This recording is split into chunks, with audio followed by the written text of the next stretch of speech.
వి gold trusted gold buyers తాకట్టులో ఉన్న బంగారాన్ని విడిపించి ఈ రోజు ఉన్న మార్కెట్ ధరకే కొనబడును. మరిన్ని వివరాలకు సంప్రదించండి 77107720.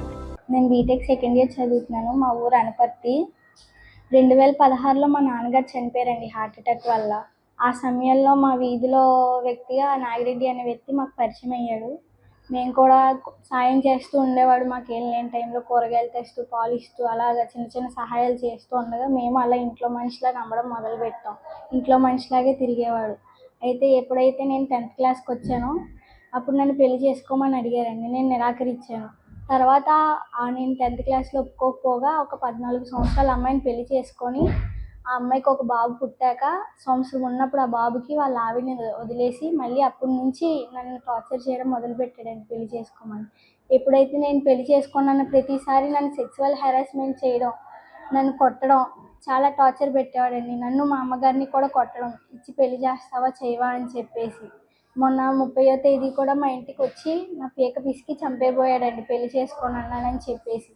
మళ్ళీ 8వ తేదీ మళ్ళీ వచ్చి మా ఫోన్లో ఉన్న డబ్బులు అన్నీ లాక్కొని వెళ్ళిపోయి ఆ రోజు కూడా రోడ్డు మీద అందరి ముందు కొట్టాడండి. మేము దాంతో పోలీస్ స్టేషన్లో రిపోర్ట్ చేయగా మేము ఎస్ఐ గారు పిలుస్తున్నారని చెప్పేసి పోలీస్ స్టేషన్ లోపలికి వెళ్తుండగా నాగిరెడ్డి అనే వ్యక్తి వాళ్ళ అమ్మగారు నన్ను జుట్టు పట్టుకొని కింద వేసేసి పీక పిసికి చంపేసే వరకు వదలనని చెప్పేసి నన్ను బెదిరించారండి. మా అమ్మగారు, రాజేంద్ర అనే వ్యక్తి, చిన్నారావు గారు అందరూ వచ్చి నన్ను కాపాడారండి. అంతమంది లాగినా ఆవిడ రాలేదండి. 2016లో నా భర్త అయిన నల్లమిల్లి సుధాకర్ రెడ్డి చనిపోయారండి హార్ట్ అటాక్ వల్ల. తర్వాత ఆ వీధిలో అబ్బాయి అయిన పడాల నాగలక్ష్మి నారాయణ రెడ్డి అనే వ్యక్తి మా కుటుంబానికి పరిచయం అయ్యాడండి. ఇంట్లో మనిషిగానే తిరిగాడు, ఇంట్లో మనిషిగానే మెలిగాడు. మాకు ఏ సహాయం కావాలన్నా చిన్న చిన్న అవసరం కూరగాయలని ఏవైనా సహాయం చేస్తూ ఇంట్లో మనిషిగానే తిరిగాడండి. అలాగే నమ్మేం కూడా ఆ మనిషిని. మా పాపకు 10th క్లాస్లో ఉన్నప్పుడు పెళ్లి చేసుకోమని అడిగితే మా పాప నిరాకరించిందండి.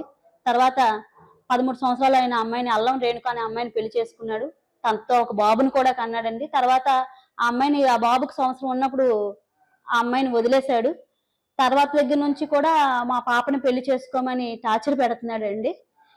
అది మేము పెళ్లికి నేను చెయ్యను, అదేంటి నీకు పెళ్లి అయిపోయింది, పిల్లడు ఉన్నాడు అని నేను చెప్పిన ప్రతిసారి, లేదు మేము మా బతుకులు మేము బతుకుతామన్న ప్రతిసారి కూడా మమ్మల్ని కొట్టడం, తిట్టడం, హెరాస్మెంట్ చేయడం చేస్తున్నాడండి.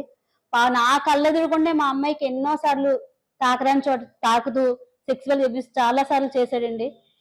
ఎంత ఆపడానికి ప్రయత్నించినా కూడా కొట్టడం, తిట్టడం చేసేవాడు.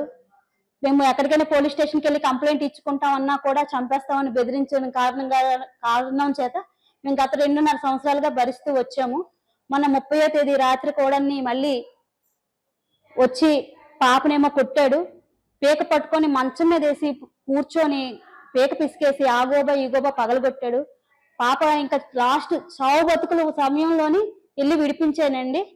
విడిపించినప్పుడు కూడా నాకు కూడా చాలా దెబ్బలు కొట్టాడు. విడిపించడం కూడా చాలా కష్టమైపోయింది. పాప చివరి క్షణాల్లో కాపాడగలుసుకున్నాను. తర్వాత మాకు తెలిసిన వ్యక్తుల ద్వారా మేము ఇంకా భరించలేక మేము పోలీస్ స్టేషన్కి కంప్లైంట్ ఇచ్చుకున్నామండి. కంప్లైంట్ ఇచ్చుకుంటే మాకు ఎస్ఐ గారు రమ్మన్నారు. మేము పోలీస్ స్టేషన్కి లోపలికి వెళ్తుండగా నాగిరెడ్డి వాళ్ళ అమ్మగారైన పడాల భానుమతి గారండి పాపని నా కొడుకు మీదే కేసు పెడతావా అని చెప్పేసి జుట్టు పట్టుకొని కిందని పడేసి పీక పట్టుకొని పిసికేసిందండి. ఎంత వదలమన్నా కూడా వదలలేదు. అక్కడే ఉన్న మేమంతా, నేను,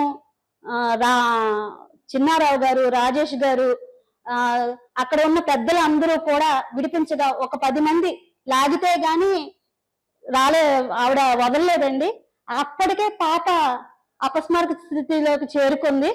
మేము అక్కడే ఆనపర్తి గవర్నమెంట్ హాస్పిటల్లో తెచ్చి రాత్రి ఆ పాపను జాయిన్ చేశాము. పాప కోలుకోవడానికి కూడా చాలా టైమే పట్టింది.